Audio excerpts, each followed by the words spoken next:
Good morning. Hey, good morning. Sorry, I was playing around with today's discussion and realized, hey, it's 8:02. Come on, man.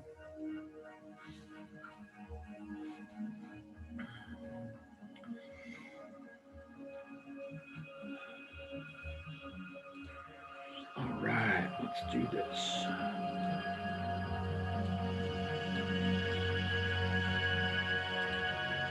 Cool wake up music in the background.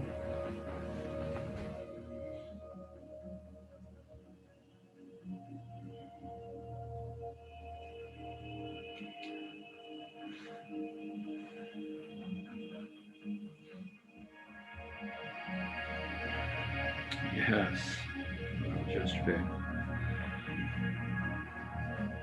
All right, had an awesome discussion right after class yesterday with Thomas, who had a question during class because he was kind of questioning that problem we did about drugs in the bloodstream at the start of class. And turns out his question was exactly right. Um, so we need to play with that. Plus, the last problems in your assignment pertain to this in 10.2. So we need to be better at this. So I oversimplified a little bit. And maybe some of the rest of you had these questions in your mind, but again, when you're sitting listening to the teacher talk, you don't tend to have your thoughts fully formed, and so he was busy thinking about what he thought was a mistake that I made. But you want to be kind of sure before you say something about that. But again, this illustrates why I tell you I would like you to interrupt, even if you're wrong, as it turns out Thomas was not. Even if you're wrong, it gives everybody time to think, and even if you have a question, it's like, oh yeah, I didn't think of that question, and so this is as much as possible. I want this to be a dialogue, um, not a monologue. So, so yesterday when I started out with drugs in the bloodstream, we sort of said he started out with 800 milligrams, and he was going to take that every morning, and then 20% remained after that. And so I quickly, blithely, thinking of this kind of like money, I took 1.2 times 800, and we got 960 for kind of the what was happening in the second morning. And I kind of treated this like money, actually, money growth. In other words, I said, oh, okay, well, then if we take 800 times 1.2 times however many times we do it, that will be our formula for A of N. And that's true of how money grow, or of how money would grow if you just put $800 in there and then you were done. If you put $800 in the bank and it grew at 20% interest, and this is how much money you would have after time, and it would grow very quickly because 20% is a really high interest. So when n is 1, you get 960. When n is 2, 2 months go by, you get 1100 and something, whatever we got. But his question after class was, didn't we take 800 milligrams, kind of the next day? Like, isn't that what got added in there? And uh and so my model for this wasn't really what would happen with drugs. It was what would happen if it was money, or if you took 800 milligrams and then it just kind of blew up in your stomach, like it got 20% bigger every day and just started growing out of control. It's more like cancer. But we actually added 800 to this, didn't we? So let's slow down a little bit and actually get this question right. And it turns out it's much harder and it's actually much more interesting. And so we saw this actually diverge yesterday based on this formula. We saw it diverge off to infinity. That's what diverge means. But it actually does not diverge off to infinity. You don't end up with 1 billion milligrams of this medicine in your body. So let's slow down and think about this a little bit. So props to you, Thomas, for staying after and asking that. And again, I bet others of you thought this, but again, you thought, I'm probably wrong. I better think a little bit longer about it before I say something. But again, this is good. I'm glad this happened because maybe encourages you a little bit more to interrupt and ask your questions live, even if they end up, what you would say is dumb. They're not a dumb question. Other people are probably thinking it too. So actually, and let's see, I'm trying to decide, do I want to mess with this a little bit? No, let's not mess with it. So we said kind of like, okay, boom, at time 1, we had 800 milligrams. And then the next morning, how much do we have? Well, again, 800 times 0.2, we said was 160 milligrams. So does that make sense? You have 160 milligrams next morning, but then what do you do that I did wrong? What do you do the next morning? You add 800. You add 800. And that's in a sense why I went wrong, because, well, isn't that 960? Like, okay, well, I didn't do anything wrong. I got 960. And so then I went on saying, okay, as a pattern, I'll just multiply that 960 by 1.2. But what happens really is you take that 960 now and you multiply by 0.2, and the next morning, if you will, you have 192, a little bit more than 160, because you had a little bit more on board. And then what do you do though?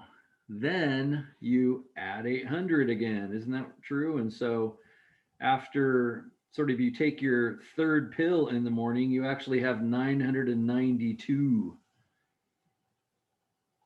Yesterday, I got the answer, kind of this answer, 800 times 1.2 to the second power. I was up to 1152 at this point yesterday. And that would be true if that was how money was growing, 20%.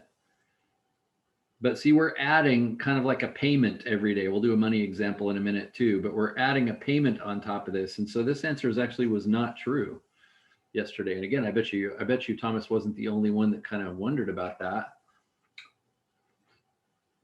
I just didn't think through my question very deeply. It's actually sort of a harder question than I thought it was, if you will.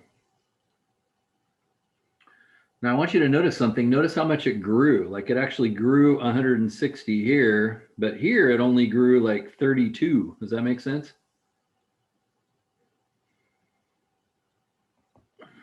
And so then the same thing happens. I take my 992 on board and I multiply it by 20%, and I only have 198.4 left over, to which again I add a new pill, and notice now I'm up to 998.4.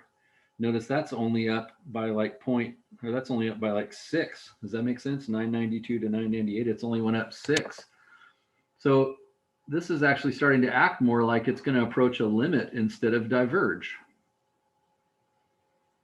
Let's keep going. If I take 994 times 0.2, I get 199. Notice I have 199.68. Notice I almost have the same amount I had in my system yesterday. It isn't much more.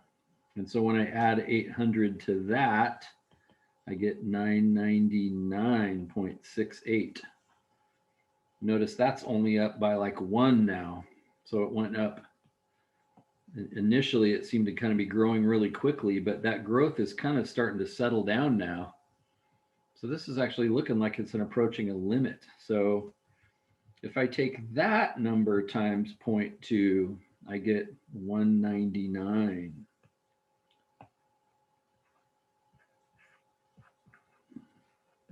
0.936. Notice that's almost identical to what I started yesterday with. It's like 0.3 milligrams more. So when I add 800 to that, notice I'm staying below 1,000. I'm like 999.936 now. So now it's not even +1, it's like plus 0.3.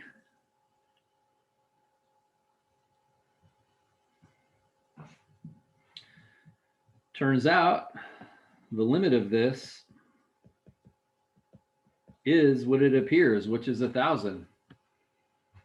So in the case of drugs in the bloodstream, if you took 800 milligrams and 20% was residual, you actually don't just go off to infinity and have an infinite amount of the drugs in the system. You actually reach a limit of 1,000, and it actually doesn't take very long. Notice it took like 6 days, and you basically made it to you made it to 1,000. And so now you just have 1,000 in your system all the time. So this had a limit. It converges.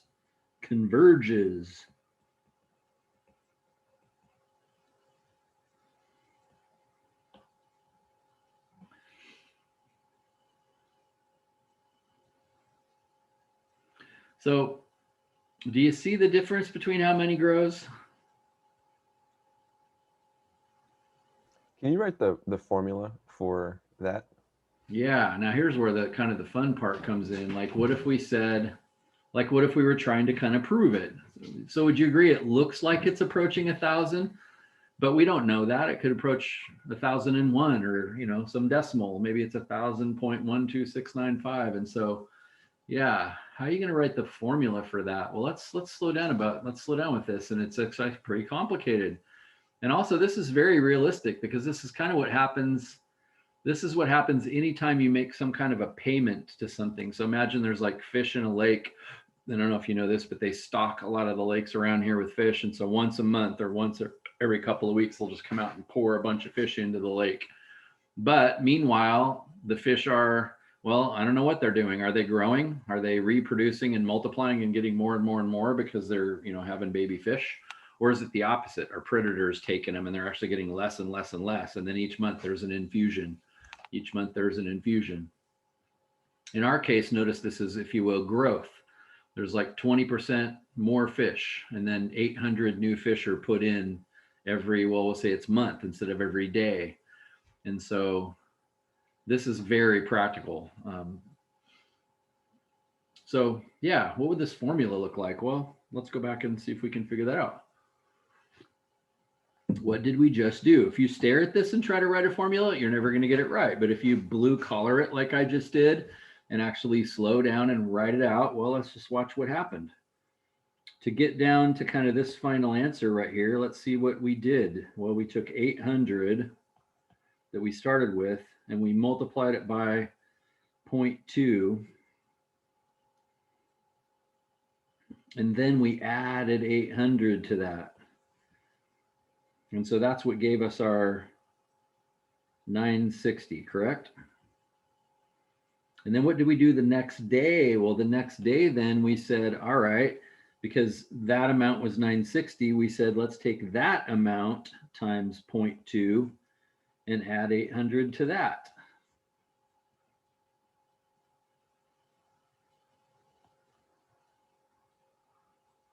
And so that gave us our 992. Yeah.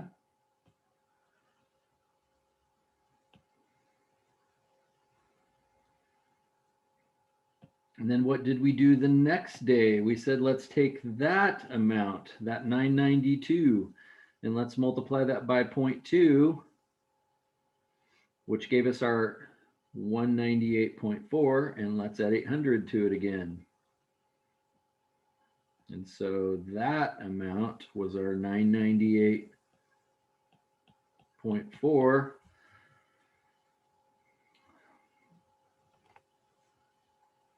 Wow, that's messy. So, you know, what is that? Well, I'm just going to do, well, I'm going to try to clean that up. I'm just going to do algebra to it. Like, if I distributed this 0.2 in here, wouldn't it get multiplied by this and by that because of the plus sign? So then I would have 800 times 0.2 times 0.2, because there's already a 0.2 there, so there'd be two of those. Plus I'd have an 800 here times 0.2. To which then I'm going to add this 800. So now I've just rewritten this. And what am I going to do to that?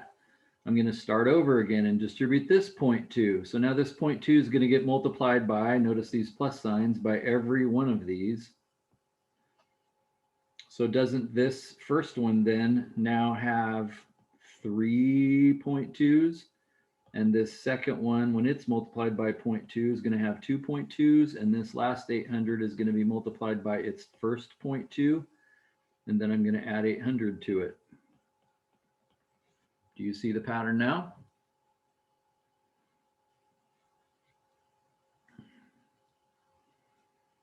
So let's see, I guess this is 8. Notice every one of them has 800 in it. So that seems to stand out to me. So if I factored an 800 out, then I'd have 0.2 to the third plus 0.2 to the second plus 0.2 to the first plus, I guess I could say 0.2 to the 0 if I just wanted to continue the pattern, because this is 800 times 1 and 0.2 to the 0 is really 1.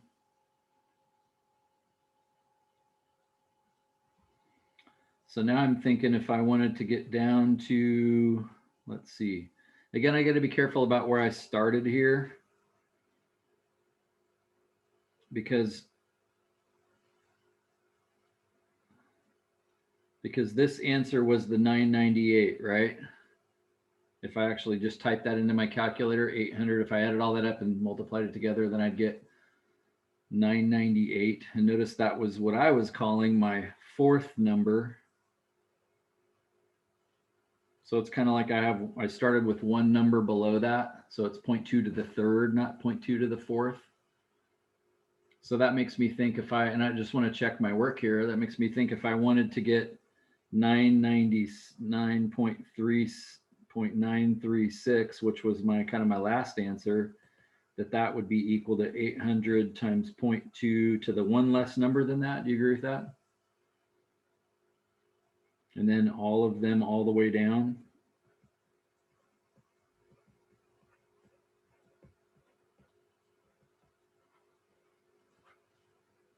So I'm going to type that into my calculator and see if I get 996.936, 999.936, just to see if, do I have this pattern kind of figured out? 800 parenthesis 0.2 raised to the fifth plus 0.2 raised to the fourth plus 0.2 raised to the third. I'm giving you time to think about this as well. Plus 0.2. Sweet, I got it. So that does work. I'm on it. I see a pattern to this.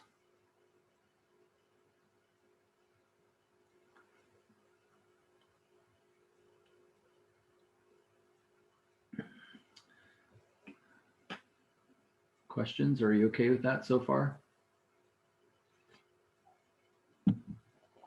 Again, it's kind of surprising what resulted from that.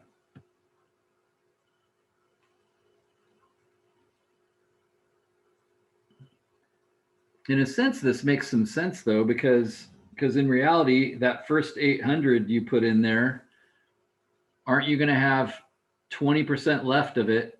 But then the next day, 20% left of that is 160, but then isn't that 160? You're going to have 20% left of that. In other words, that first pill you took reduces by 80%, and it just keeps reducing until it kind of goes away. And then you take the next 800. This is kind of your second pill, if you will. Then it only has kind of 4 days for it to, lose 20%, 20%, 20%. You only have 20% left. And I don't know if that helps you at all, but that's like that. This actually does make a little bit of sense. This kind of represents actually your, let's see, am I saying this right? This is like your first pill. Maybe this is your 0th pill. This is your first pill. This is your second pill. This is your third, fourth, fifth, sixth pill. That's all 6 pills sitting there. So this sixth pill, if you will, times 1 hasn't reduced at all yet because you just took it. You haven't lost any of it yet. But the pill you took the day before, you lose 20% of it. The pill you took the day before that, you lose 20% of 20% of it. So this actually makes a little bit more sense than maybe just letting the algebra do its work. Maybe it's like, oh yeah, okay, I should see that that's really true. So this is great, but what's not great about it? Can any of you tell me? How are you going to incorporate the day number in there? Yeah, like if I want to go out to the 79th day and say how much drugs are in my bloodstream, or as we're going to do in this class, we're going to go to the infinite day. Well, that means I'm going to have infinitely many. I'm going to have infinitely many of these things to add together. And so I still have a lot of work to do. Does that make sense? Well, do you notice from what I showed you the other day that first of all, I didn't even notice there was an addition in this problem. Like the addition came up naturally. But notice this, my friends. Actually, do any of you notice it? What do we call that thing right there? First As of a all, sequence? it's not a sequence anymore. What is it now? It's a series. It's a series because of the plus signs. And not only that, what kind of series is it? I gave you two names for them.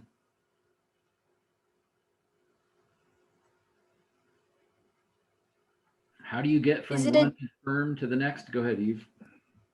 I'm not sure. It's a arithmetic sequence. What do you series. do to get from this term to this term, from this term to this term, from this term to this Wait, term? Same Is thing it with this term. geometric because it's to the power?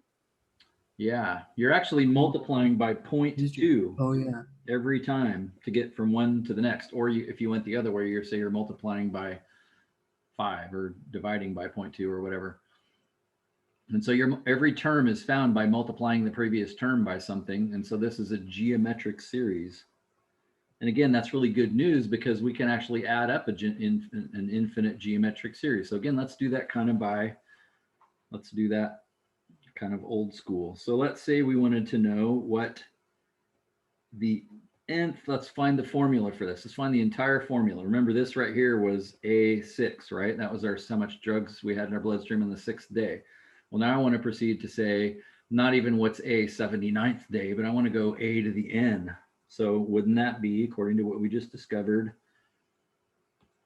800 times, well, what do we do? What's this first term? 0.2 to what power? 0.2 to the n minus 1 power. One less. That's exactly right. The 6th number, we started with one less. So this is n minus 1 plus 0.2. I guess we'd have to take 2 from that. And then, it goes on forever until finally it gets down near the bottom.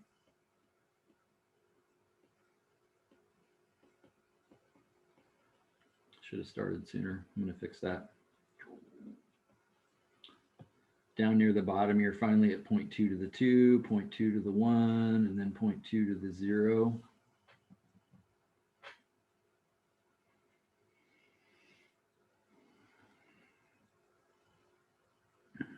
So, this is super cool.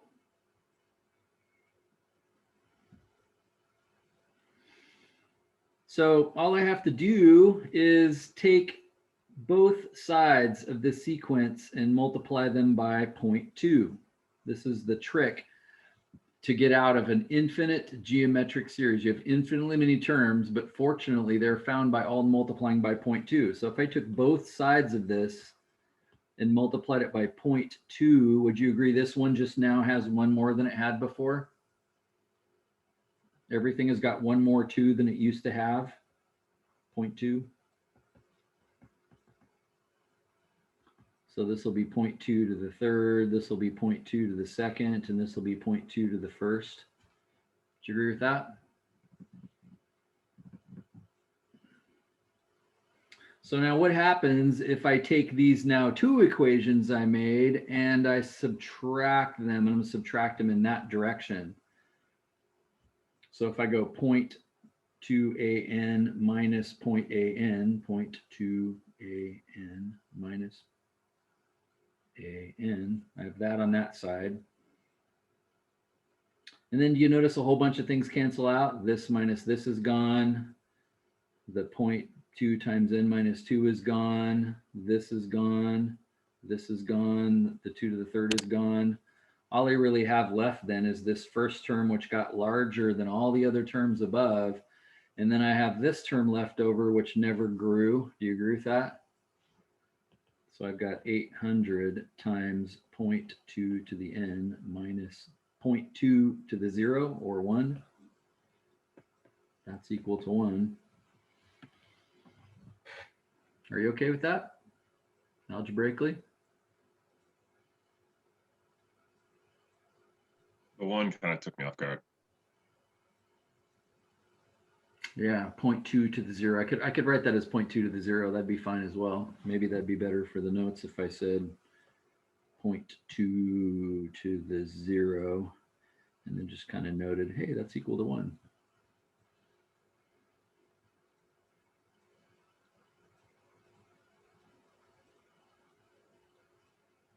So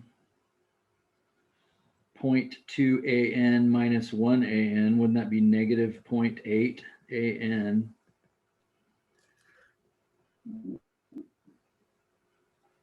Wait, wouldn't it be the 0.2 to the 0 or the 1 minus the 0.2 to the n, since we're subtracting the bottom from the top? Or we, we're subtracting the top from the, Yeah, I'm subtracting the top from the bottom. okay. And actually that frankly seems like a dumb idea now, because notice I got a negative number. I kind of wish I had subtracted the bottom from the top. I wish I'd subtracted the other direction, but that's okay.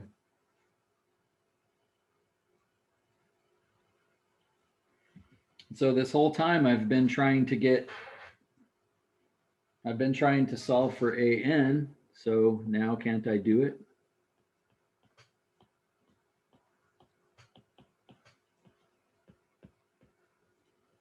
But now for the first time, we can let n go to infinity. What changes about that statement if n goes to infinity? Or I should be more specific and say, what happens to this?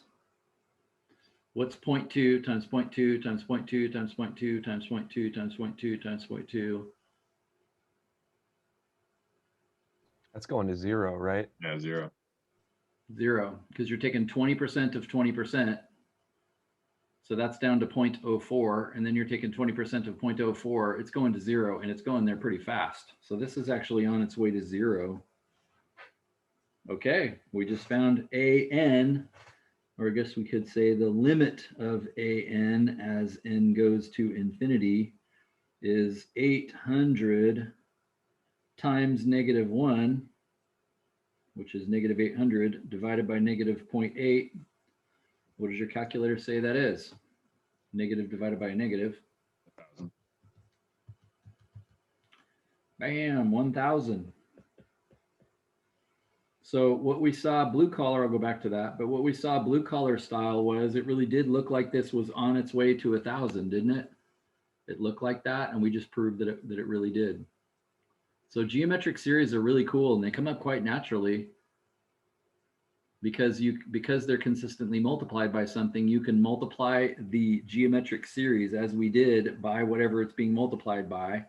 Remember, we called that kind of ratio here. Everyone's being multiplied by 0.2. I can multiply it by 0.2, which kind of takes the whole series and moves it over, which allows me to subtract all the guts out of it. And as long as that R value is less than 1, that means it's not growing. That means we're losing drugs every day. We only have 20% left, so we're losing 80%. That means it's kind of going away. And so it will actually approach a limit. And so had this been not 0.2 to the n, but 1.2 to the n, that actually does not go to 0. It gets bigger and bigger and bigger and bigger and bigger. So when that ratio is less than 1, it actually approaches something. So we can actually, well, I guess you might say algebraically or theoretically, mathematically, academically, we can actually see that this is approaching a limit of 1,000 and sort of prove it, and not just kind of look at it as we play with it a little bit and say, gee, it looks like it's not getting over 1,000. But you can appreciate with, Excel, if we were to continue what I started here, just kind of writing them out. If I was to do that in Excel, I could have made a copy of that and it would have happened really fast. And I would have, in a sense, been able to kind of conjecture a lot more confidently that it wasn't going to make it over 1,000. But we just did better than that.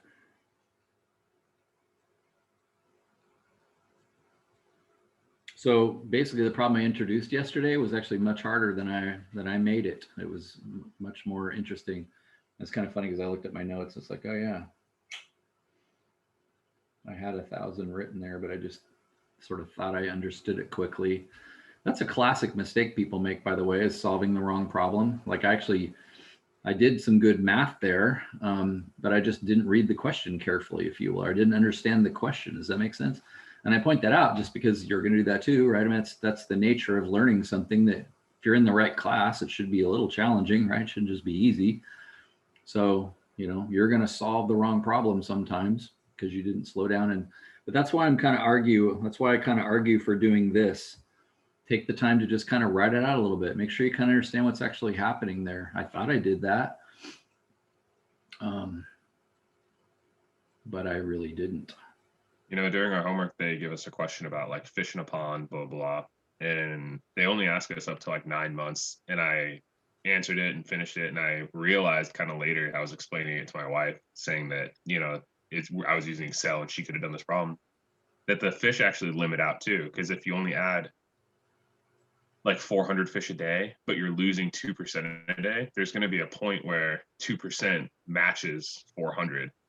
And they're like in a completely controlled environment, there could be no more fish than that amount of fish. Yeah, that's exactly right.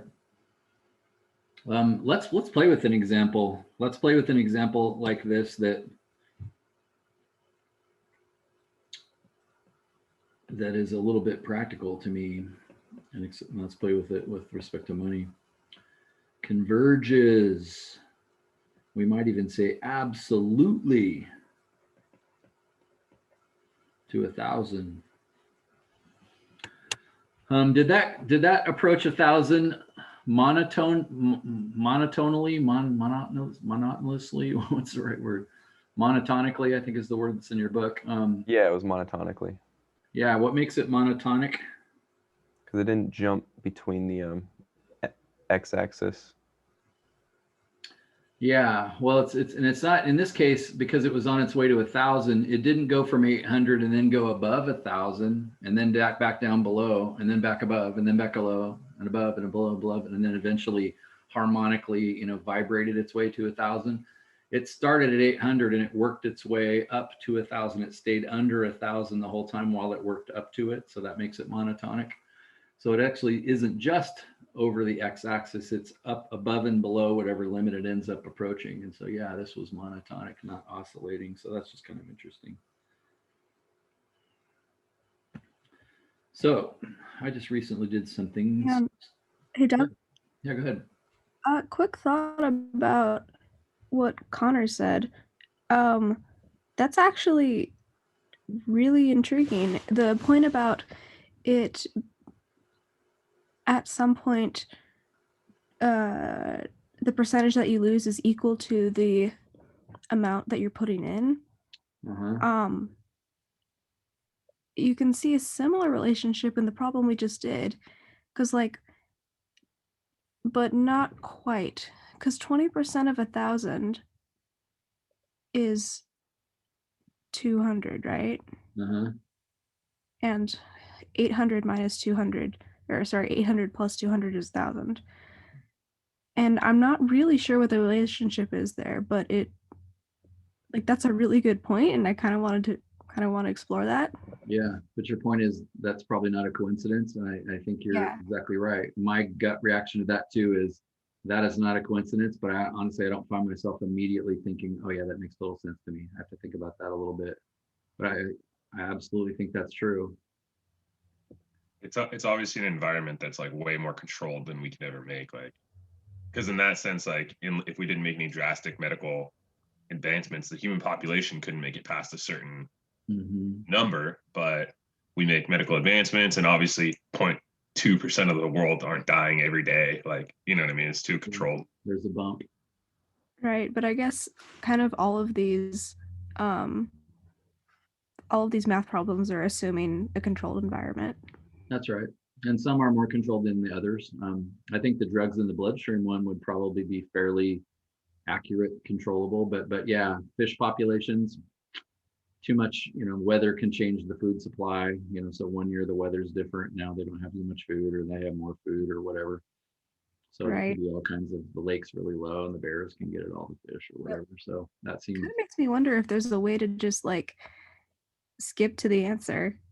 knowing that relationship. I mean, that's exactly what math is right there, is to say, you know, how do you speed this process up? If this particular model that we just looked at is something that does happen in nature, when you repeatedly apply a percentage to something, that either makes it go up or go down a little bit, and then you either subtract or add something to the system. In our case, we repeatedly lost 20%, but then we boosted the system by adding 800 each time. Whereas Connor was pointing out, you know, exactly the opposite. What if you were gaining each time? What if the fish population was growing by 15%, but then you came in and subtracted some fish because fishermen went up there and fished for them or whatever, or they just died because of old age, whatever. You know, would that type of problem, you know, be something that we could kind of master, if you will, and, you know, have a speeded up version and not have to do Calc 3, if you will, every single time? The answer is yeah. And I would encourage you to continue to play with that. I just rambled so long, my share disappeared. So let me give you one other question like that. And then for extra credit, if you want to get to the bottom of this as a shortcut, I would 100% invite you to do that. And I would help you as well. So I recently, this is a true story. I recently bought a house. We're going to do this with money, which is probably the best example of a controlled environment because I'm stuck with a certain payment and so forth. I bought a house foolishly in Idaho, and I paid this much money for it, but I didn't pay my money for it because I don't have that. I paid someone else's money for it. And this is I'm going to make this a very realistic question. This is the interest rate I got for it, which is pretty good. And that's an annual percentage rate. And I think right now I'll take that number and divide by 12 and make it a monthly percentage rate, 0.27083333 and 4. You know, this is a real example, so it doesn't come out as nice. I don't think there is such thing as a monthly percentage rate, but at least doesn't have an acronym and so forth. But I just divided by 12 because that's how money works. It grows monthly. So there's my monthly percentage rate. And there is a renter in the house who is paying part of this payment.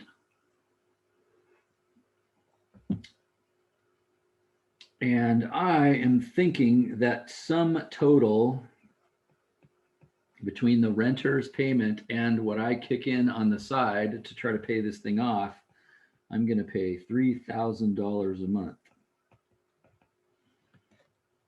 This is the exact opposite of the question we just did.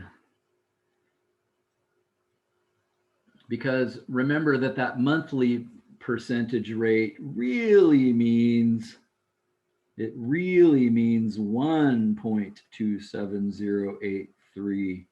You understand that? Like, if, in other words, okay, I got my $375,000. I'm taking that and sticking 375 in my calculator. If I say times 1.27083, I'll just round it off there. I wouldn't have to do that, I guess. I could just type 3.25.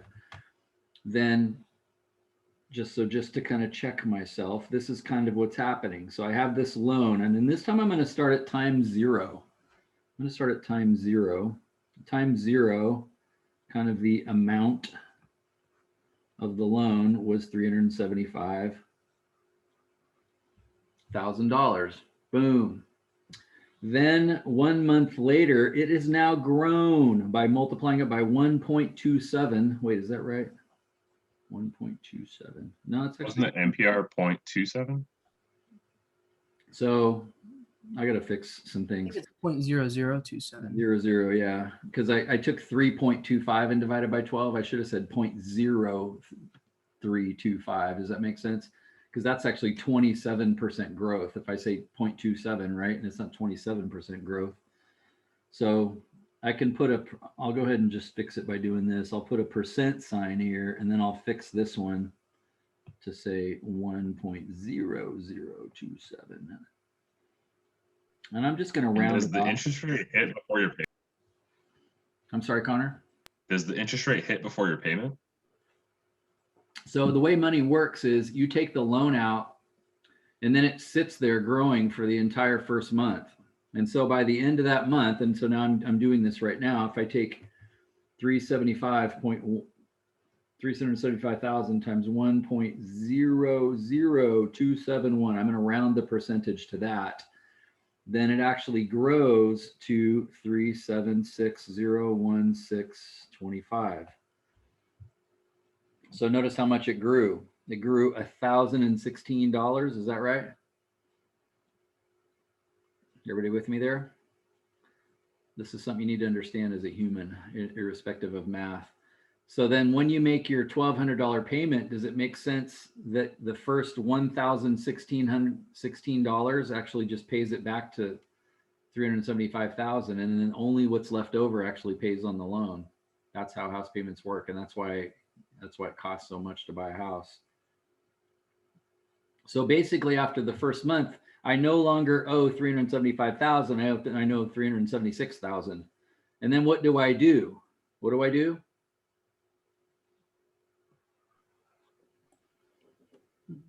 So notice this is the reverse of the money. This is the reverse of the pill thing. I don't know the if it pill really thing we matters, but I lost. got like a little bit of a different answer after the first month. I used this number as my percentage, which is only an approximation. I gotcha. If you used a better answer, then your answer might be a little bit better. I figured. So, and that's just because I don't want to, I mean, I could store it in my calculator, and I should, by the way. In terms of financial calculations, you can't round like this. You got to be more accurate. But I just want to get the idea across. And so then what do I do? Well, this time, remember with the pill, you added 800 milligrams to the system. What am I doing? I'm going to pay $3,000 on this loan. Right now, the renter is paying $1,700 of that for me, and I'm paying $1,300 of that out of my own money. And so, what I'm kind of curious about is, well, how long is it going to take me to pay this off, or how much will I owe after 3 years? Or you see what I'm saying? Like, this is very realistic. This is how money works. And to your point earlier, both Kana and Becky, yeah, there are formulas already set up for this kind of stuff. There's algebra formulas. People are not having to do this, but it's you guys that create those. It's you guys that can make these kinds of formulas. So if I take that amount minus 3,000, then I actually now only owe 373,016.25. That's kind of what I actually owe now after 1 month. But again, notice I lost like $1,016. I didn't really get to pay $3,000 on my loan, did I? If I paid $3,000, that would only be $372, but it's $1,000 more than that because of the interest that it grew. So what happens now?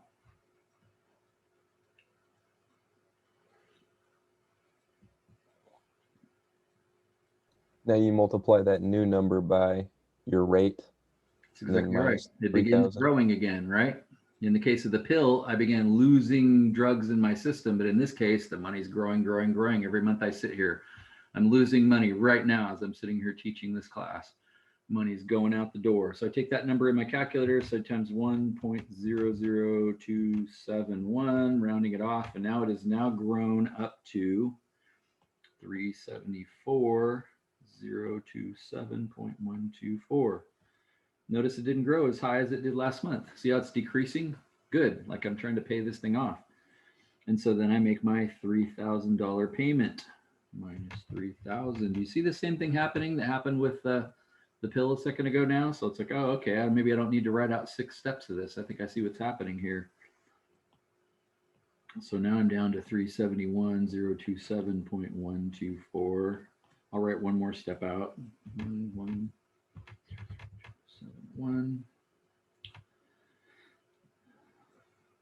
It grows to 372,032.6075. I take $3,000 off of that.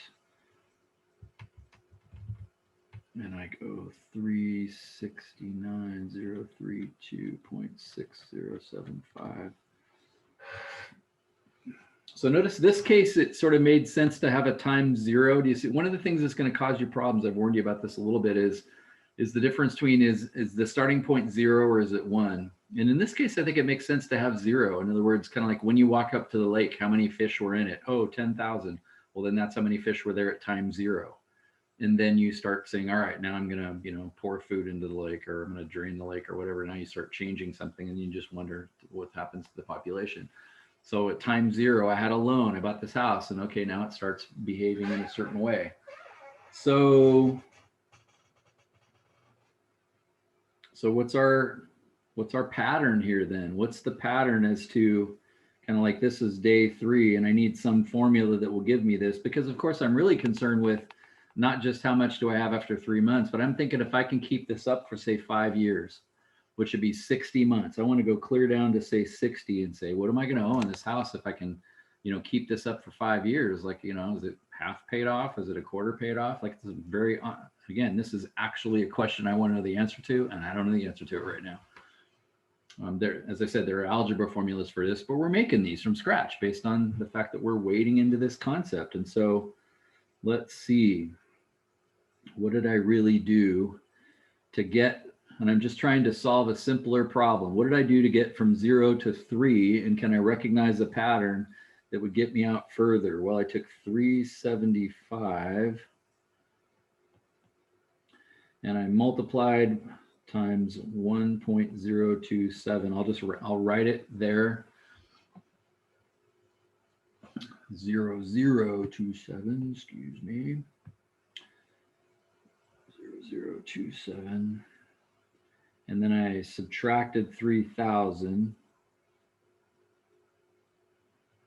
And then I took that number multiplied by 1.0027, and then I subtracted 3,000 again, and so on and so forth. So let's see, after one iteration, then if I distributed this into both of these terms like we just did a minute ago, that'd be 375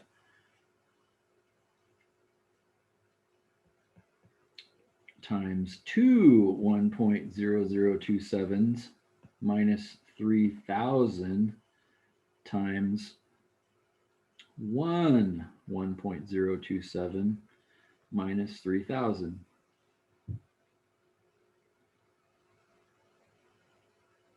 Which answer is that back up here? I'm thinking out loud. I'm actually not sure. Is that the 30? Is that day 2, I think? Or is it this one? I'm not sure which one it is. 375 times 1 times 2. I think it's the second one, isn't it? Isn't it that one? I think so. So this is the n equals 2 answer, or t equals 2 answer. Since we're always using n, I'll go back and call it n from the start. I think that's the n equals 2 answer. And of course, if I'm going to proceed with this, I don't really want to be wrong about that, but let's just think how many times, let's see, to go from, just thinking out loud, I multiplied by 1.027 one time, subtracted 3,000, I got this answer. Then I did it again. Yeah, I did it twice. I multiplied by 1.0027 twice. So this is, I think for sure, n equals 2.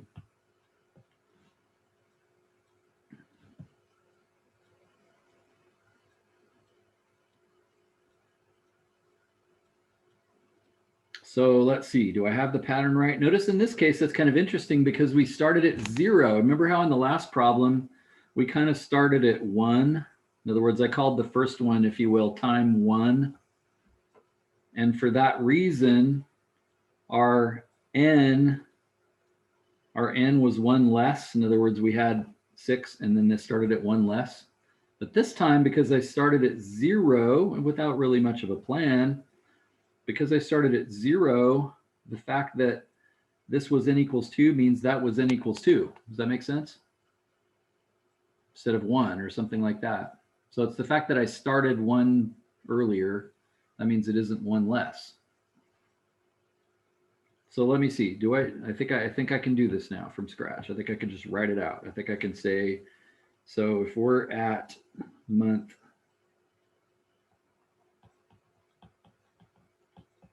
n, I think I'm going to have 375 times 1.0027, I'll put the 1 back in, to the nth power, minus 3,000 times 1.00271 to the n minus 1, minus 3,000 all the way down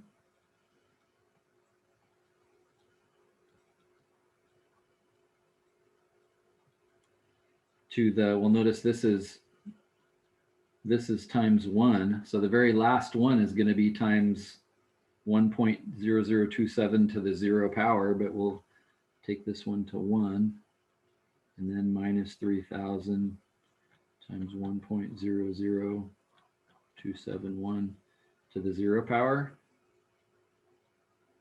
Do you think I'm right?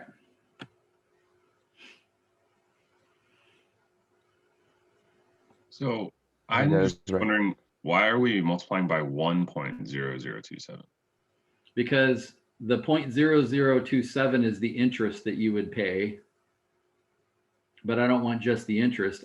Then I want to add the Oh. 375 on it. Does that make sense? That makes sense. It's like saying if you just to reiterate for everybody, if you went to a state that has a 7% sales tax and then you bought your candy bar for $2, how much am I going to owe? Well, you could take 7% of $2, but that'd just be the tax, and then you have to add it to 2. But if you just take the $2 candy bar times 100%, 0.07, 1.07, then you get the whole price. That's why we did that.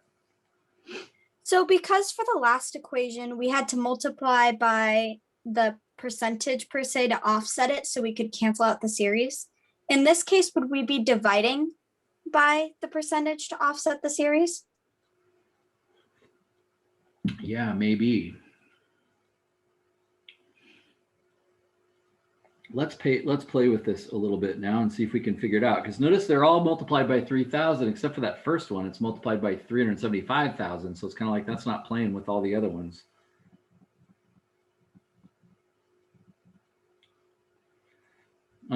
Just because the number that I'm using is so long, I'm going to call this P.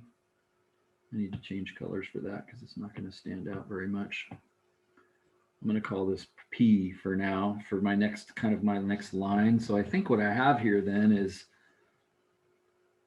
just to make this fit a little bit better, is 375K times P to the N minus 3,000 times P to the N minus 1 minus 3,000 times P to the N minus 2 minus ... forever, and then minus 3,000. Dang it, I was going to try to save room and I got all excited. 3,000 times P to the second minus 3,000 times P to the first minus 3,000 times P to the 0.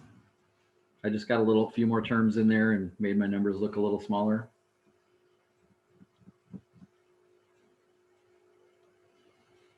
So then I'm thinking, okay, 375,000 times P to the N minus, and then all of these have 3,000s in them. So if I take minus 3K out, then don't I have P to the N minus 1 plus, plus, because I'm taking a minus sign out. So that'd be P to the N minus 2 plus P to the N minus 3 all the way down. And then finally, I'm down to the tiny numbers where I have P to the second, P to the first, and P to the nothing, or just 1.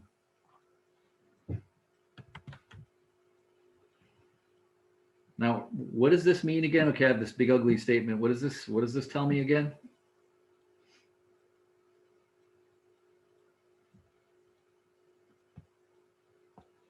I bet you've kind of forgotten. Like, what is this? What was this amount right here?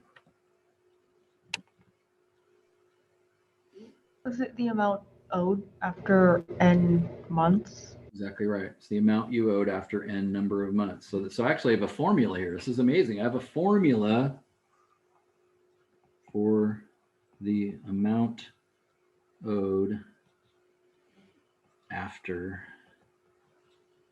n months. So I'm very interested in this, right? And notice the hard thing about this is, well, it's kind of infinite. It's got a really long, we won't go down this road, but does it make sense? What I'd really like to know is when this is equal to 0, because that's when I got it paid off, right? That's what I really want to know. Yep. So I'm looking at that thinking, geez, how do I solve that thing, right? Yeah, what the heck? Let's go ahead and do that. So if that's true, then couldn't I add that 3K business to the other side?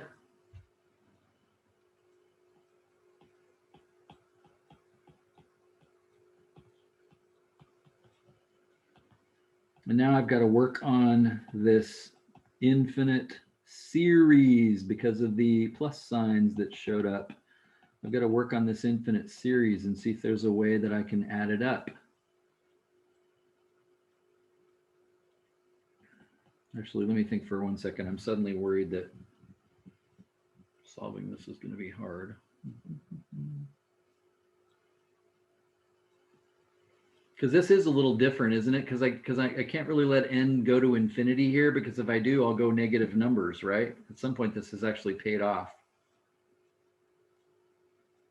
I'm confused how you would do this one because you have p to the nth power on one side. So if you were to multiply p, you'd have like p to the nth power plus 1 or something, which I feel like might off-put the series.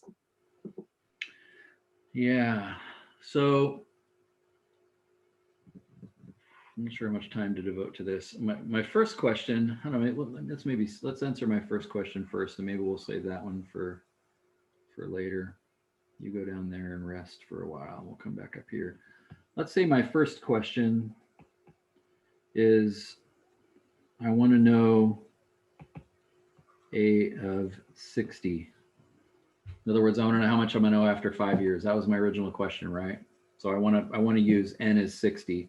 And of course, if n is 60, there's 60 of those terms, right? So it's like, I really don't want to manually add them all up. Like, I don't want to keep, but would you agree in Excel, I could just drag it down 60 and I'd have it? Like, that's way easier than what we're doing right here. Maybe we'll go do that in a minute. So let's tackle that question. Let's move it down here so that we got a fresh piece of paper. Yeah, for a single problem, Excel would be way easier. But if this was like your entire job, you just needed to find out this for multiple different mortgages and people, like a formula would definitely help. Yeah, and actually, this was one of my teacher education questions when I was at U of O as a 20-year-old was to develop all the formulas for money, and this is exactly what we were doing. I mean, it's been so long I kind of forgot, but yeah, there's algebra formulas for this. The shortcuts that Becky and Connor were a lot. I mean, we want a formula for this, right? We want an algebra formula. So we're making that algebra formula. That's the idea here. So, okay, so I got to add up this whole statement. So I really want to know, what does p to the, it's time to change colors. I really want to know what p to the n minus 1 plus p to the n minus 2 plus, how many times do I have to write the same thing here? Plus p to the first plus p to the 0. I really want to know what that adds up to. Does that make sense? So what am I going to do? Because I recognize, again, it's a geometric series. I'm multiplying every term by 1.00271. And so I'm just going to say this equals s for some or something like that. And so what am I going to do to add this? I'm going to take the whole series and multiply it by p. So if I take this and multiply it times p, then every one of these gets a p. So doesn't this go p to the n? This now has one more p. This one now has one more. This one now has one more. This one now has one more. No, that's not true. This last one isn't there, right? So what am I going to do now? Subtract them. Going to subtract them again, and I'm going to subtract in, I want a positive answer this time. Let's see, I want to subtract in this direction, subtract. So I would have then s times p minus s on the right side. And then this cancels with this. All of these cancel. Boom, boom, boom, boom. And so I really just have equals p to the n minus p to the 0, which again, we already said was equal to 1. So if I factor the s out, leaving p minus 1 there, and I just have p to the n on this side, then I can say that that sum, hence, that sum is equal to p to the n over p minus 1.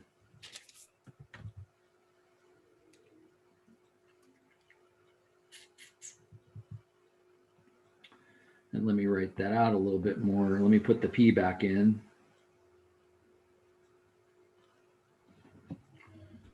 What I want to know now is the limit of this sum as n goes to infinity, since p was really 1.00271.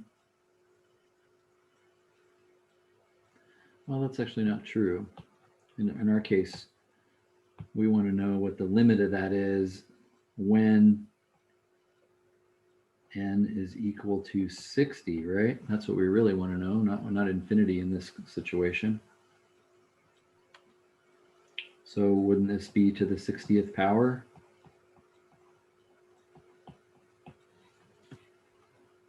So did we actually have to go add up 1.0027 to the 60th and 1.0027 to the 59th and the 58th and no, because it's a geometric series.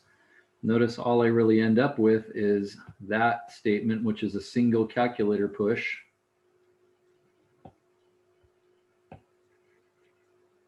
And on the bottom, I just have kind of the percentage itself. It's like I have the number minus the 1. Wait a minute. Are we okay? So how Got do a we weird answer. get rid of that that 1 from the negative p to the 0th? Is there a mistake someplace? When the sp minus s equals pn minus p to the 0th 1. Yeah, I just screwed up and ignored it. So you're all asking about, you got a weird answer because that didn't go to 0, right? That's kind of what I did. I made a mistake. Instead of that just being gone, I put that line through it and I was like, oh, that's gone. It's not gone. It's still there, right?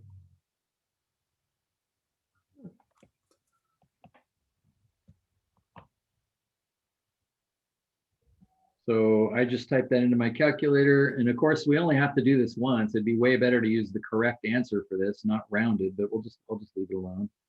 So if I take 1, and notice it actually isn't that large, raising such a tiny number, a number barely over 1 to the 60th power isn't very big. And when I take 1 away from that, I get 0.1763. When I divide by 0.00271, I got 65.058. So S of 60, and by the way, maybe that's the way I should have just labeled this, is what is S of 60? Just out of curiosity, can we rewrite this because we're subtracting 1 from the numerator, so it's really 0.00271, and it's to the 60th power, so then you can divide and say 0.00271 to the 59th power? No, that's algebraically not true because both of these terms on top would have to be divided by this 1.00, and so you can't simplify this mess right here. You're stuck with it. Oh, okay. So did I blow it? I got 65. I don't remember what that was now, but.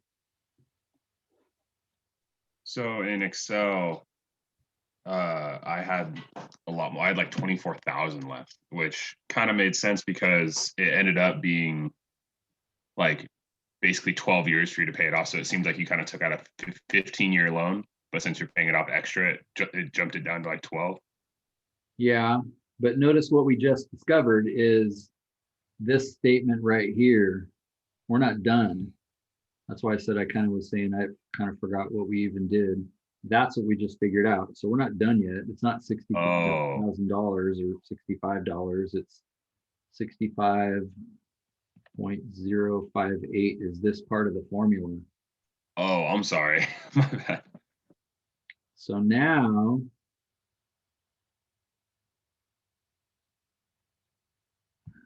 we decided not to let that equal to 0. So now I say, okay, cool.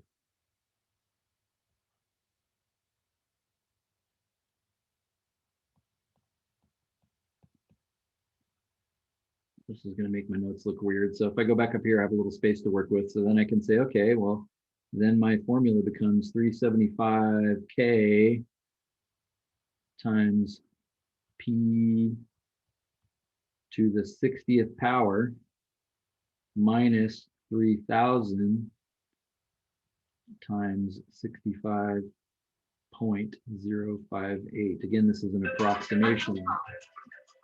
Go away, unknown caller. So that should be the amount I owe. It's all numbers. This is very exciting. Again, these are actually the numbers. I actually bought this. I actually don't know the answer to this. This is very interesting to me. Raised to the 60th power minus 3,000. Notice this is kind of interesting because, like, isn't this how many times my money is going to sit there and grow? And then I have these payments that are all going to get subtracted off, but they're also subtracting from the kind of the amount each month. They're subtracting from the principal, and so I reduced what would be 60 additions to just this one moment. 3,000 times 65.058. Bam. $245,941. That's what I will owe. That's what I will still owe at year 5. So that's pretty cool. Yeah, you're killing this loan. Yeah. So by tacking money on top of it, notice I didn't figure out what the payment was. I just figured out, hey, I think I'll throw $3,000 at it and see what happens. That's what I figured out.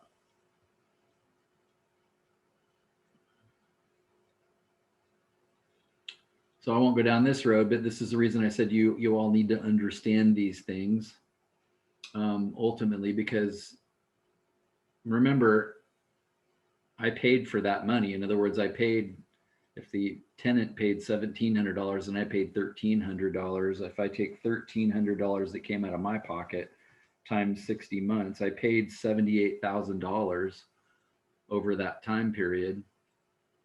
So it's not that I didn't pay some money. So the question is, should I sell it then and make money on it? Should I keep going? Should I just keep working and paying it off?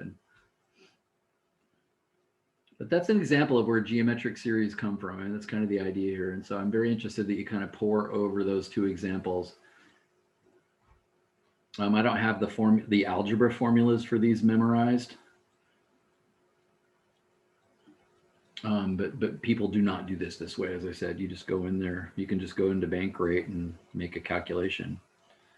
I'm tempted to do that right now. Go online and just, because there's apps where you can just throw these numbers in there, throw the percentage in there and play around with that. But we've burned this whole time and I still have a couple things I want to show you. So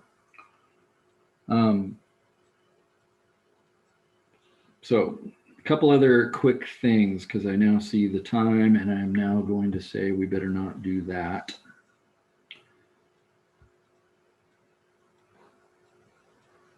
But I will say this. Notice by sticking 60 in there, if you wanted to figure out when this was equal to 0, I'll erase all of this. But if I wanted to come back and figure out when is all this equal to 0, does it make sense that this number and this number would change, but the other numbers wouldn't? So that 60, maybe I'd have to try 90 for n. And so then again, my curiosity is kind of like, well, what happens down here? Well, isn't this exactly the same? Doesn't that number change too? Like if I say, okay, well, let's try 120, let's go 10 years. then the only thing that changed in this formula right here that produces that 65 that we got a minute ago is changing that 60 right there, because we already added this up once. We don't have to do it again. So I'll stick 120 in there. The question is, could you just solve for n? Do you have to guess n is 120 and then just sort of hope it equals 0? Or could you replace that 65 with this statement, this entire statement right here, except leave the 60 as n, and then go back and put that n back here? And then could you make that equal to 0? Could you solve that equation? The answer to that, I think, is absolutely. Like, I don't even think that's hard. But as I said before, this is what mathematicians do. They take crazy statements like this that result, and then they say, is there some way we can algebraically clean this up and produce a formula? And then everybody, I got interested in this when I bought my first house, because I realized they informed me that I was going to pay 2.5 times the cost of the house. And I was like, how does this even work? And I, waded into it to understand it. 2 more things I want to do. Here's one of them. There's one problem in your assignment that is really cool, but it's very contrived. And I don't even know what crazy mathematician invented this, but it looks something like this. And actually, I messed around with it trying to try like a different problem, and somebody worked really hard. And so the question that's in your book like this, I'm almost solving it for you, but it's just so weird that I don't think you'd ever get it otherwise.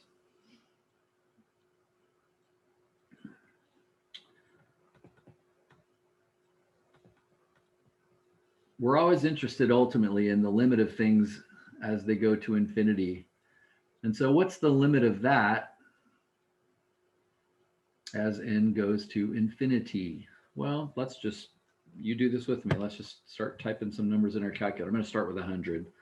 100 squared, parenthesis, 1 minus, make sure you're in radian mode. I notice I'm in degree mode, times the cosine of 100. No, that 8 is 8 times 8 divided by 100. Come on, man, you can read. Go to mode, get into radian mode. Let's see. It's going to 0. I didn't get anything that told me this was going to 0. I got 31.98 and some change. Oh, I just got 0 because I plugged in like the biggest number I could do on the calculator. Okay. So notice I don't know that yet, because my choice of a number for infinity was sort of idiotic, right? Like, if they're going to infinity, 100 is kind of ridiculous. So, So I'm going to go to 9,999. You all know how to go second entry on your calculator and insert, so you don't have to retype all this stuff. So I'm going to go back and change this 999, insert another 9, boom. Whoa, that's interesting. That surprises me. This is what I got. I got a whole bunch of 9s. I don't even know if that's the right number of 9s.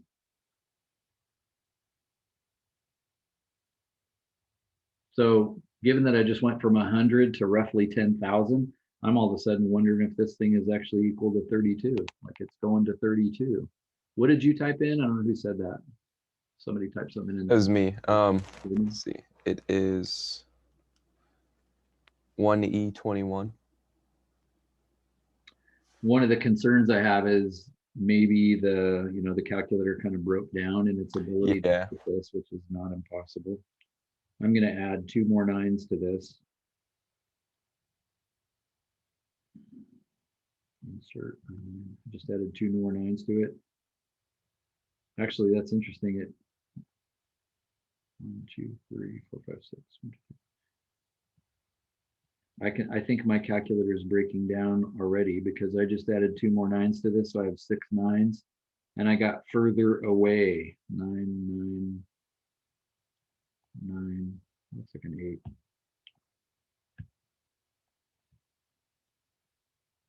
I got 4 9s and then 3 6. Like, that's further away from 32, and yet I think the answer to this actually is 32.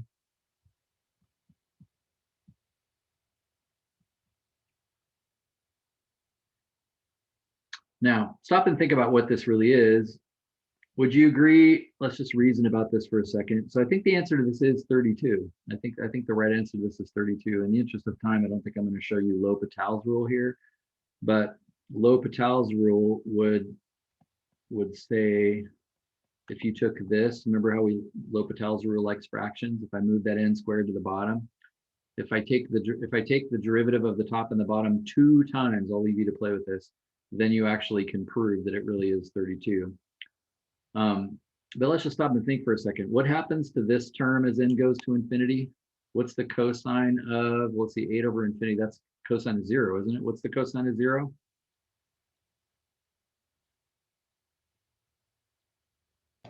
One. It's 0, right? Pi over 2. Wait, what? Cosine of It'd 0. be It's one. 0 because cosine is x. So if you have 0, it's a line right on the x-axis. So we're at 0 degrees, Cosine of 0 is 1. 0 radians, and cosine is the x coordinate, as Eve said, so it's 1. This is on its way to 1. So the cosine of 8 over a billion is on its way to 1. So then we have 1 minus 1 in there, right? And on the outside, we have infinity squared. So it's kind of like we have infinity squared times 0. Who's going to win? Infinity times 0. Is infinity going to out infinity 0? Because it's not really 0, right? It's on its way to 0. Or is 0 going to win? I mean, I want to say 0 times anything is 0. The answer will be 0. I want to say infinity is really big. When I multiply by something, it goes to infinity. Yet the answer oddly lands some random spot in between. Didn't we see that yesterday with 403 or something like that? So you can prove this, but this is an example of a tricky, nerdy question that some math person invented in their cell while the sun was shining and so forth. Most of the questions in your assignment here, it's acceptable just to kind of play around with them a little bit, but we are learning, we including me, that you got to be a little careful with sticking too large of a number in, right? And as long as the assignment asks things like what's a of 7 and what's a of 15, then, you know, no problem. But there's some really crazy ones, and this is an example of that. So I'll just tell you, L'Hopital, hospital without an S, a little, I forgot what that symbol is. L'Hopital, 2 times to this will actually allow you to let n be infinity, or let it go to infinity. And then you can actually see the answer to this is 32. I'll let you play with that. Okay. Last thing I want to look at super quickly. Speeds of different things. You have this in your assignments. This is something you need to know. Share a screen. The screen is shared. Go get the cool Excel spreadsheet that I already made. Growth rates of different functions. Oh, this is awesome. Watch this. I hinted at this going out the door yesterday.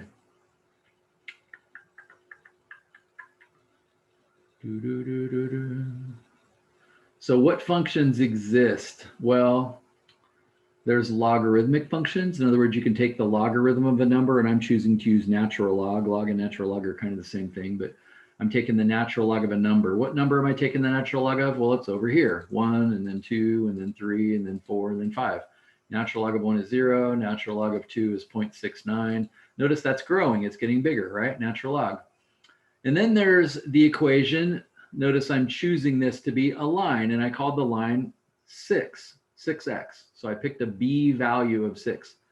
So this is the line y equals 6x. So 6 times 1 is 6, 6 times 2 is 12, 6 times 3, that's also growing too. Notice the line is outgrowing the natural logarithm. Now, did I have to choose 6? No. Could I have chosen 0.2? Now is the line outgrowing the logarithm? The answer is yes, it still is. Notice the line is now winning. Logarithm grows the slowest that anything can ever grow. What this means is if you had a fraction and you were told, and you were asked for the limit of, well, let's use this example right here, 0.2n divided by the natural log of n. And you were asked, what's that going to grow to? Well, the bottom is outgrowing the top, so it's going to go to 0. You see what I mean by that? So you need to learn how fast different expressions grow. What about a polynomial? Notice I picked x cubed.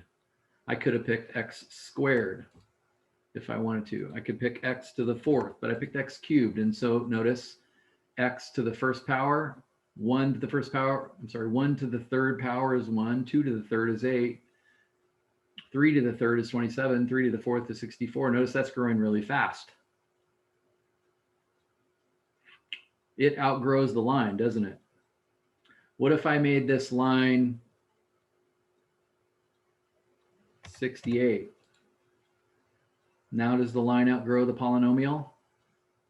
The answer is no. Well, it is right now because I gave it such a large multiplier. But what happens over time, my friends? What happens over time if I drag that down a little ways? Boom. Even though I gave it a 68, notice the cubed equation outgrows it, no matter what you pick. Surprising, isn't it? Now we saw this happen the other day. In other words, we took the limit of something that was like n over n squared, and we said, oh yeah, n squared grows faster than n, because n's a line and n squared's a parabola, right? So it doesn't matter what constants you put in front of it. I just put 68 in front of the n on top, like 68 n over n cubed. Well, initially that 68 is going to have an impact, but when you get out there to billions, 68 just goes to nothing. If I kept dragging this down, it would even get, if you will, worse. Wow, look what the cubed equation's doing now. It's up to 110,000, and the wimpy little line is only at 3,200. See the concept?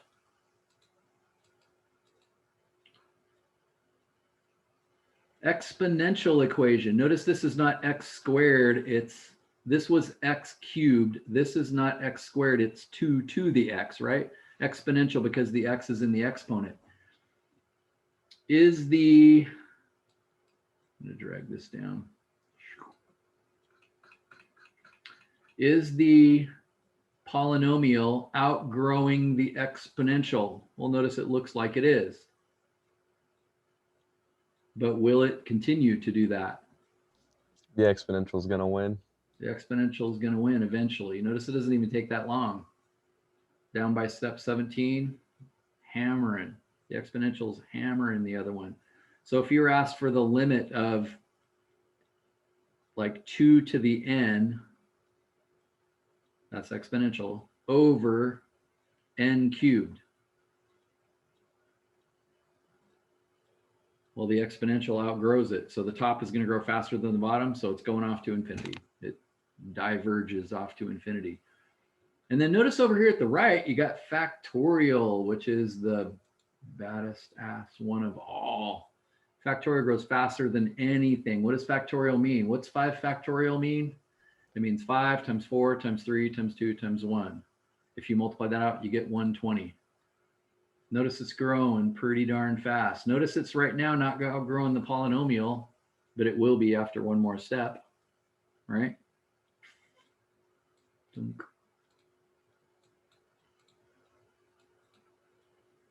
Factorial just blew by it.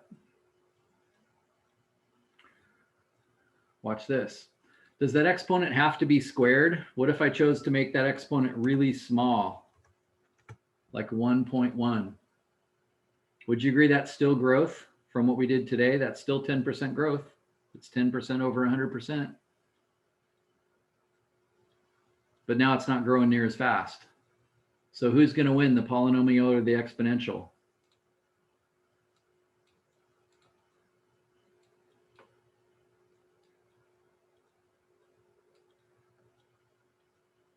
Notice the exponential still blows it away, even though it was only 10% growth. Like, it doesn't matter what constants you stick into this. It might take a little longer to get it going, but it doesn't make any difference. Let's do the opposite. Let's consider, what about an exponential that was really huge? Not 1.1 to the x, but like 50 to the x. 50 to the x power. That is massive. Notice how much it's whipping the factorial. Will it continue to whip the factorial? Nope. Nope. Will it continue to the next line? For sure. But do you see it catching up? Notice this is scientific notation for to the 22nd power. This is only to the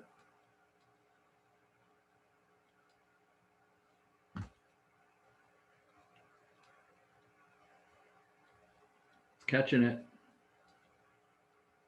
50 is a big enough number that I don't know how far I have to go down to get it to win, but you can see it catching it. Exponential grows pretty quickly. Let's see if it catches it by the time I run out of numbers here. Oh, look, it can't handle it anymore. Look, it was winning right there at line 170. It was already bigger. That's surprising, isn't it? Isn't that weird? I mean, it's, so do you see the concept of growth rate? If you're like comparing a couple of fractions, a fraction and like the numerator is one type and the denominator is another type, we start looking at a fractional a to the n. We got to pay attention to what is it. If it's factorial on top, you don't even have to look. If there's a factorial on the top and something on the bottom, the answer is diverges because that top is going to grow faster. Remember, infinity is a really big number. How long did it take this to win? We're a long way from infinity here, friends. It was already there at 160. Like 160 is not even close to infinity. Like we haven't even begun, we haven't even started yet. So this is remarkable, hence my remarking on it. So that's the one thing I want to say, because there's a few problems in your assignment that will ask you about that. And again, you don't have to necessarily know what I'm showing you here. You don't have to have that memorized. You could just start playing with it. That's what I did, just to show it to you. And you would see that that's the case. But this order, you might just consider writing that down, logarithmic. Notice natural logarithm just grows ridiculously slow. That's the last thing I want to say. You're clear down here at 194, and logarithm is only up to 5.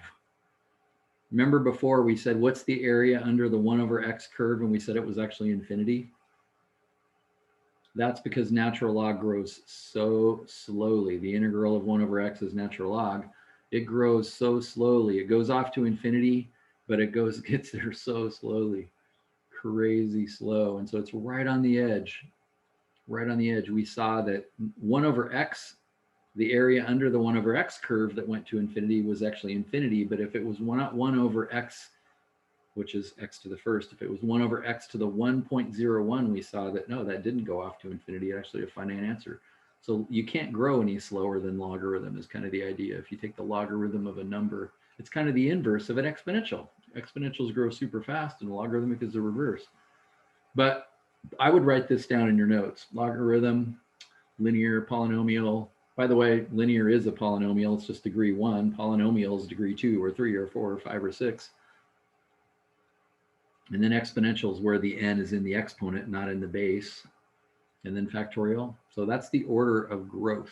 And that's something we'll play more with this, like that'll come up. We'll have occasion to talk about that in future sections, but I'll be referring back to that. Anyway, as usual, 10 minutes over. Get out of here. Sorry. Thanks, Doug. Thank you all. Thank you. Thanks. Bye. See you later, Doug. Keep plugging away on those 12 years. Is it 12? Is that my number? Yeah, it's like 12.2, 12.3 years. You have 152 payments. Sweet. Let's see, 12 years. I'm 54, 66 all on that house. Then I'll have 2 houses at 66. That's awesome. Idaho's a great place for Airbnbs, I think. It's a really great place for Airbnbs. That's why I bought it, actually. We'll see if it pans out. I had a question about number 5 on 10.1. It up.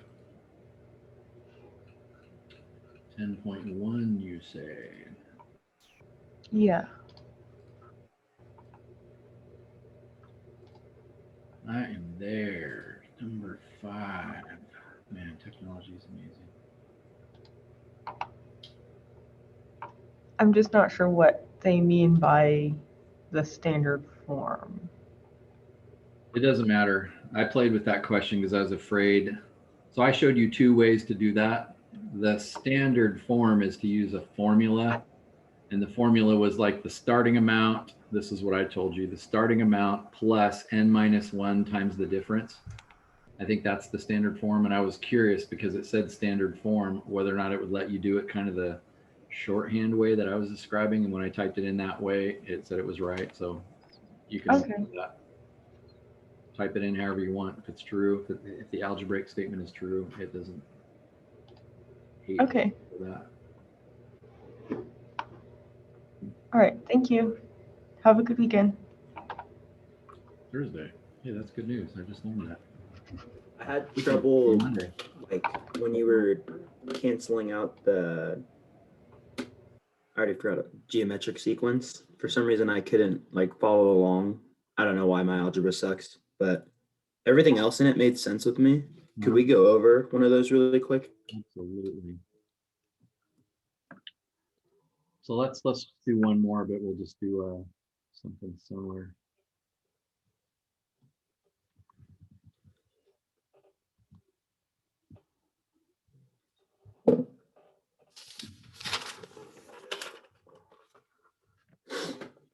Sharing screen, mission accomplished. I'll get a fresh piece of paper.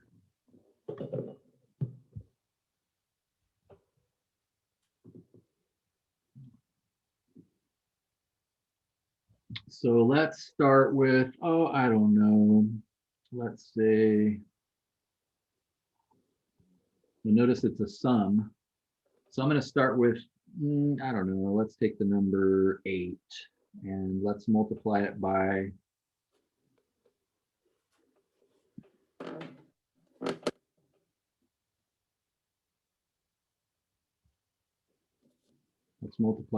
a fourth.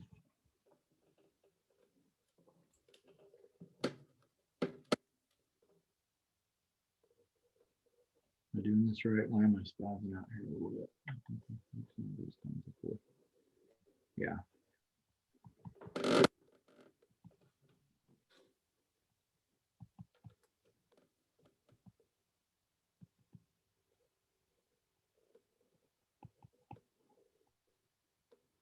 So do you agree that's a geometric sequence?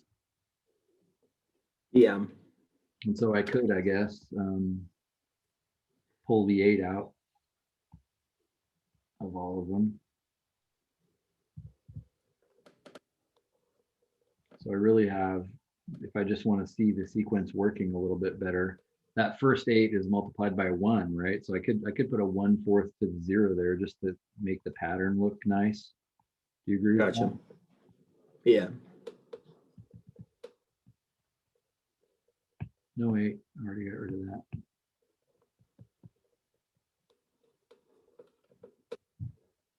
And so this geometric series will add up to something because notice my R is less than 1, which because I'm multiplying by something less than 1, my terms are getting smaller, smaller, smaller, right? Because really the second term is 2, and this third term, 8 times 1/16 is 1/2. So it went from 8 to 2 to 1/2 to an 8. Like the terms are getting really small, and so this might add up to something, and it will, because even though there's infinitely many terms here, the value of them is going to 0, and so I am going to be able to get this to add up to something. So if I just look at this, if I just look at this part of it and sort of forget the rest of it for a second, since each term is multiplied by a fourth, I can make up some other letter, G equals, and I'll just copy this down there.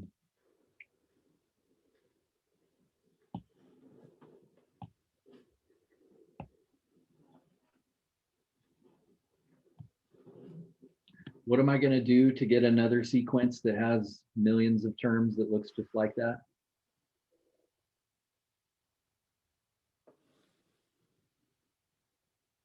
I have no idea. So every single time, what you're doing to move to the right is multiplying by a fourth, right? Yes. And so that's the trick. If I take this entire sequence and I multiply everything in it by a fourth, then it's going to look almost the same as it looked before.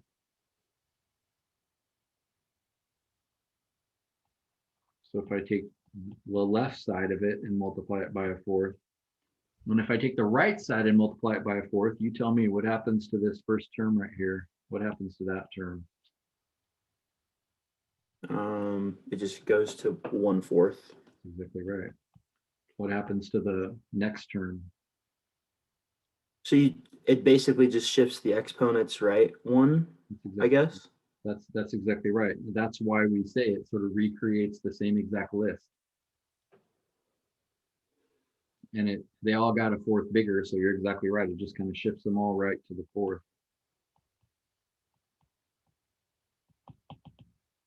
Notice out there at the end, though, that last one will now be 1/4 to the end. Well, it'll have one more 1/4, just like the rest of them did, right? Mm-hmm. So now I kind of have, what's kind of cool about this is I kind of have equation 1 and I have equation 2. And they're virtually the same thing. But the beauty of this is if I subtract them from each other, beautiful things will happen. Oh, and then they can't. Oh, okay. They're two total. Okay, that makes sense. I gotcha. Because then basically they'll all cancel besides the far left, far right. Yeah, That's exactly right. All that the makes sense. guts of that stuff on the right side is just going to be gone. I didn't see them as two separate equations before, I guess. Okay. Yeah, good question. Thanks, Doug. Yeah, you're welcome, Megan. Later. Later. Bye. Bye. Have a good day.